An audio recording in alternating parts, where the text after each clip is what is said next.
Bugünkü mövqeyimdən status olaraq belə deyək də Vüsal Murtuzəliyev status olaraq müəyyən qədər razıyam. Bunu yəni danmıram, naşükürlük eləmirəm. Şükür.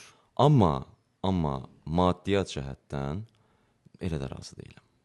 Yəni mənə elə də çox şey qazandırmayıb. Və mən hesab edirəm ki, bax, siz də bu işin içindəsiz də, bütün dünyanın hər yerində belədir ki, dublyajla məşğul olan şəxslər çox az saydadır. Yəni spesifik sahə olduğuna görə. Və bizim aldığımız qonorarlar hara? Onların aldığı qonorarlar hara?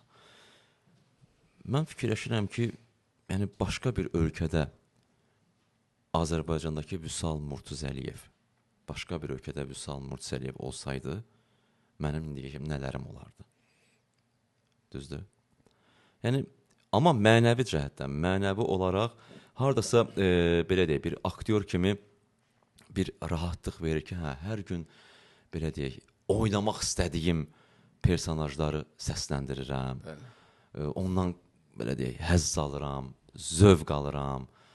Aktyor var ki, gözləyir ki, aylarla kimsə bir dəvət eləyəcək bunu serialda, filmdə çəkiləcək, rol xoşuna gələcək, gəlməyəcək.